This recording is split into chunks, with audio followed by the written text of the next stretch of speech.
مصنوعی ذہانت۔ آج کل ہر شخص مصنوعی ذہانت پر بات کرتا ہے، ہر کمپنی اور ہر جو اسٹارٹ اپ ہے وہ مصنوعی ذہانت کے استعمال کی بات کرتا ہے۔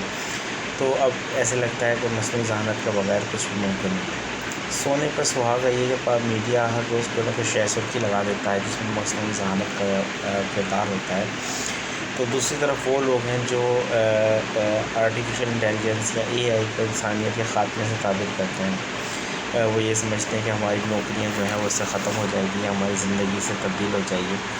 تو ایسی بہت ساری چیزیں ہیں جو کہ لوگوں کے درمیان گردش کرتی رہتی ہیں، لیکن ان کا حقیقت سے کوئی تعلق نہیں ہوتا۔ اے آئی آرٹیفیشیل انٹیلیجنس کیا ہے، ہم اس کی تعریف و تشریح کیسے بیان کر سکتے ہیں؟ ہم کیسے کہہ سکتے ہیں کہ کوئی مشین یا پروگرام اے آئی کا استعمال کر رہا ہے یا نہیں کر رہا؟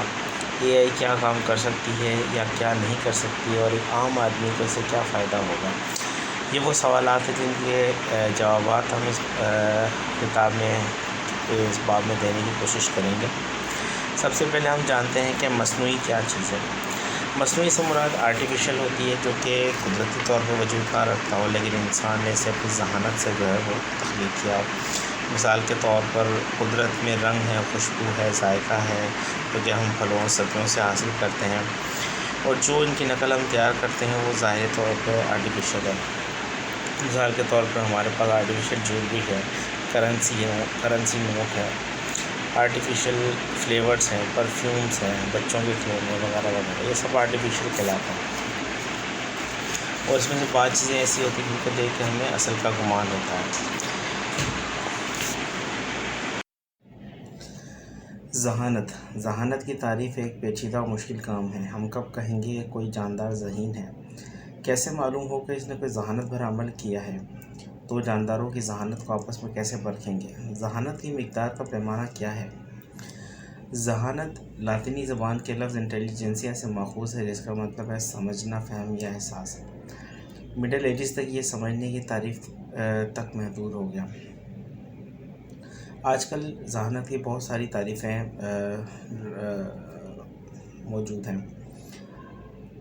پاپ کلچر، ادب، نفسیات، ڈکشنری، زبان دان، تاریخ دان اور سائنسدان ہمیں ذہانت کی انٹیلیجنس کی کم از کم 200 تعریف اور تشریحات بتاتے ہیں، مگر اس کتاب کو سمجھنے کے لیے ہم کوئی ایک تعریف پر کیسے مطمئن ہو سکیں گے؟ کسی کے لیے سیکھنے کا عمل، کسی کے لیے حالات کے مطابق خود کو ڈھالنے کا عمل، اڈاپٹیبلٹی۔ کوئی اسے لاجک سے جوڑتا ہے، کوئی اسے ریاضی کے پیچیدہ مضامین کا مرہون منت بتاتا ہے۔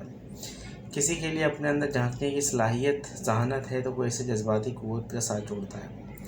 کوئی مسائل کے حل کی دریافت سے ذہانت کو تشبیہ دیتا ہے، کوئی اسے تنقیدی سوچ یعنی کہ critical thinking, planning, reasoning, creativity اور انوویشن یا امیجینیشن یا مختلف طریقوں سے مسائل کے حل کی دریافت کا ایک عمل بتاتا ہے۔ یہ تمام تعریفیں درست ہیں، دیکھنا یہ ہے کہ کب، کہاں، کس پر اور کس طرح ان کا اطلاق روزمرہ زندگی میں ہوتا ہے، اور کیسے ہم اسے کمپیوٹر کی زبان میں تبدیل کر پائیں گے۔